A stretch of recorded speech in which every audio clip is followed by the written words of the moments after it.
नमस्कार दोस्तों, स्वागत है आपका पितृलोक दर्शन चैनल पर। आज हम आपको एक बहुत बेहतरीन जानकारी देना चाह रहे हैं। मैं तो कहूँगा कि आज तक जितने भी वीडियो बने उनमें सबसे महत्वपूर्ण वीडियो भी हम इसे कह सकते हैं। सामान्यतः हम कई बार सुनते हैं कि कई लोग होते हैं, वो बोलते हैं कि हमें पितरों का दर्शन हुआ, कई बोलते हैं हमें सपने में दिखे, कई बोलते हैं कि हमें जागृत अवस्था में दिखे। तो मैं आपको बताना चाहूँगा आज के इस अंक में कि दुनिया में सबसे पहले पितृ जो देव है उन्होंने किसको दर्शन दिए। तो मैं बात शुरू करूँ उससे पहले मैं आपसे आग्रह करूँगा कि आप इस चैनल को एक तो आप सब्सक्राइब करें और एक इस वीडियो को आप पूरा देखें। निश्चित तौर पर आज का जो यह कार्यक्रम है बहुत ही सुंदर और बहुत ही आकर्षक होने वाला है।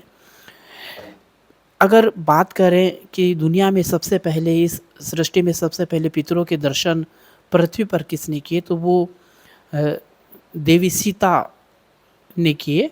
मैं आपको पूरी कहानी बताऊँगा, आप इस वीडियो के अंत तक ज़रूर बने रहें, आपको बहुत अच्छा लगेगा वाक़ई। पद्म पुराण में आया है कि प्राचीन काल में भगवान श्री राम जब भगवती सीता तथा लक्ष्मण के साथ चित्रकूट चलकर महर्षि अत्रि के आश्रम पहुँचे थे, तब उन्होंने मुनि श्रेष्ठ अत्रि से पूछा कि हे महामुनि, इस पृथ्वी पर कौन-कौन से पुण्य तीर्थ है, जहाँ जाकर मनुष्य को अपने बंधुओं का जो वियोग है उसका दुःख नहीं उठाना पड़ता, और वहाँ अगर श्राद्ध कर्म किया जाता है तो पितरों की सद्गति हो जाती है। ऐसा कौन-सा तीर्थ क्षेत्र है? भगवान आप हमें बताएँ, यदि कोई ऐसा स्थान हो तो कृपा करके मुझे आप जल्दी बताएँ। तो मुनिवर अत्रि बोले कि वत्स राम, आपने बहुत ही सुंदर प्रश्न मुझसे किया है। मेरे पिता ब्रह्मा जी द्वारा निर्मित एक उत्तम तीर्थ है, जो पुष्कर के नाम से विख्यात है। वहाँ जाकर आप अपने पितरों, जैसे आपके पिता है दशरथ आदि का अगर आप श्राद्ध करते हैं, उनके निमित्त अगर आप पिंडदान करते हैं, तो वो तृप्त होंगे। वहाँ पिंडदान करने से, पुष्कर जो तीर्थ क्षेत्र है, वहाँ पर पिंडदान करने से आपके पितरों की मुक्ति हो जाएगी, ऐसा अत्रि जी ने कहा। यह सुनकर राम जी बहुत प्रसन्न हुए, उन्होंने पुष्कर जाने का मन बनाया। वे ऋक्षिकवान पर्वत, विदिशा नगरी तथा चर्मवृणत्री को पार कर यज्ञ पर्वत गए। वहाँ से मध्यम पुष्कर गए, वहाँ स्नान करके उन्होंने देवताओं तथा पितरों का तर्पण किया। उसी समय मुनि श्रेष्ठ मार्कंडेय जी अपने शिष्यों के साथ वहाँ आए। भगवान ने मुनियों को प्रणाम किया और कहा, हे मुनिवर, मैं महर्षि अत्रि की आज्ञा से यहाँ अवयोगा तीर्थ में पितरों का श्राद्ध करने के लिए उपस्थित हुआ हूँ। मार्कंडेय जी ने कहा, हे रघुनंदन, आप बड़ा ही पुण्य काम करने जा रहे हैं, बहुत ही सुंदर आप काम करने जा रहे हैं। आप यहाँ राजा दशरथ का श्राद्ध कीजिए, हम सभी विप्रगण श्राद्ध में उपस्थित रहेंगे। श्री रघुराज जी ने ऐसा कहकर वह सभी मुनि स्नान के लिए चले गए।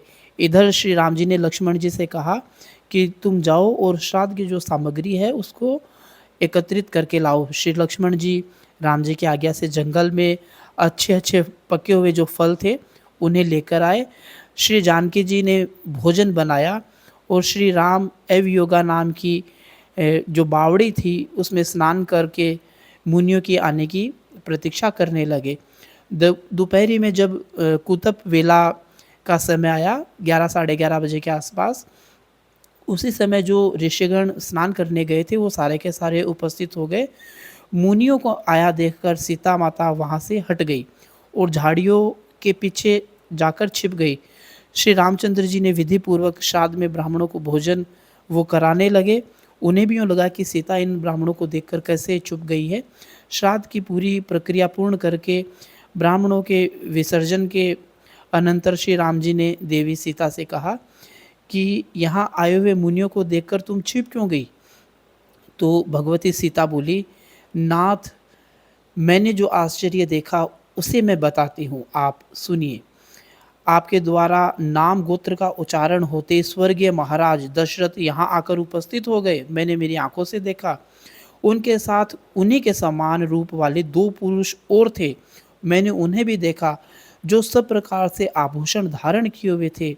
वे तीनों ही ब्राह्मणों के शरीर से बिल्कुल सटकर बैठे थे। हे प्रभु, ब्राह्मणों के अंगों में मुझे पितरों के दर्शन हुए।